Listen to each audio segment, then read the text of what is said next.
Good afternoon, class. I hope the midterm examination did not throw up too many surprises, especially given that some of you expressed the concern as to whether there is a silver bullet with which to solve all the problems, and I had said no. But at least I hope the sample missile that I posted served to assuage some of your fears, if not anything else, and that's the idea. Right, so just a quick recap. What did we learn in the previous class? We learned that the population can be characterized using population parameters. Can someone please help me? What population parameters, Nupur? Population is we can use a sample. Yes, to, so we have three. So we have three parameters which we can use. Yeah, one of them is the mean. Mean, which is called the x bar. mu. What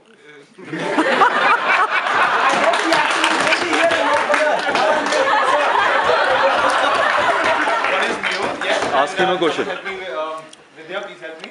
What population parameters can we have? One is sigma. Mu, one is sigma, and the third one we have is pi. Ask him. We can also characterize, incidentally, the sample using sample parameters. Can we call them as sample parameters?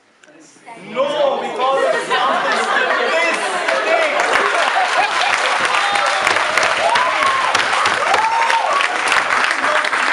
I will be very strict with the terminology here in the initial few classes until you get used to it. Okay, so we have population parameters, we have sample statistics. What else did we learn? Hey, Prof, you will go to the bathroom. Alright, so we learned that if I select a sample at random, if I use a simple random sample to collect samples, and I put these values inside a box,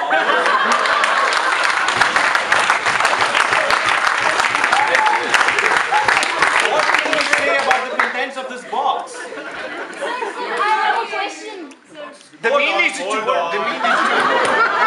Stay with me. Nupur, I promise you at the end of this class you will be satisfied.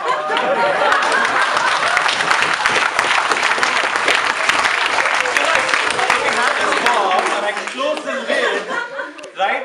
So I know that the sample that I've collected has a mean, and we can call this a random variable.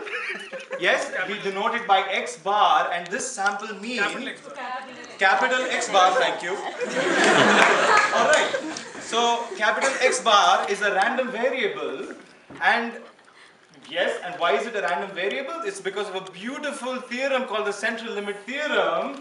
Irrespective of the distribution of the population, this will follow a normal distribution with mean mu and a variance of sigma squared by n.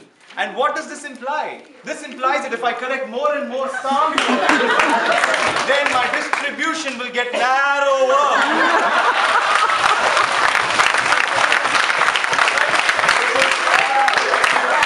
I can sense some discomfort here, but stay with me, stay with me.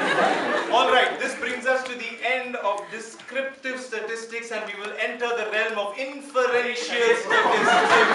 Am I clear? Alright, good.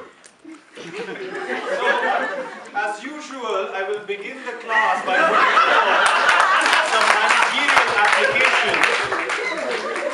Right.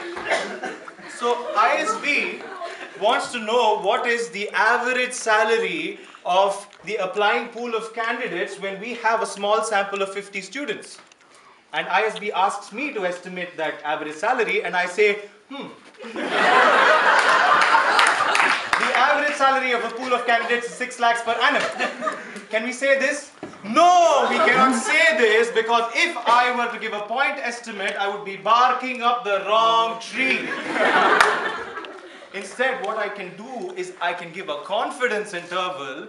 I can say that I am 95% confident that the average salary lies between 5.8 lakhs and 6.2 lakhs. And that would be correct. Alright? Yes.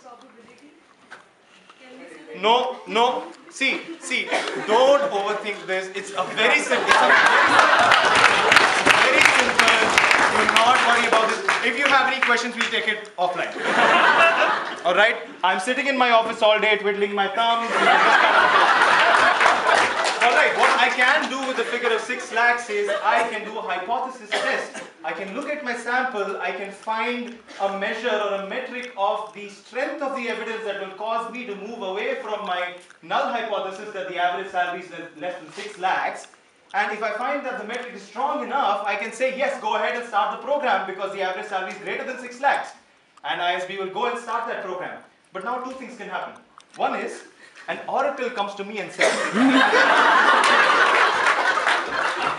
average salary is actually less than 6 lakhs. And I say, I knew it. It had to happen. I mean, I did this. But then what can also happen is the oracle can come to me and say, no. The actual salary is actually 7,50,000, in which case I say, what happened? Right, but then my manager comes to me and says, all right, don't worry, nothing to be tense about. We will give you a 5% chance of being wrong. That's right, there's no problem. But now, what is the situation that I've gotten myself into? I've committed to starting the program, but it turns out that I should not have committed the program. So what is the situation I've gotten myself into? Right, so this situation is called a type 1 error. Okay? So I hope that answers your question, right? Alright, so now we'll take a break. And please come back at 10 past. And please come back soon because we have a lot of ground to cover. Alright?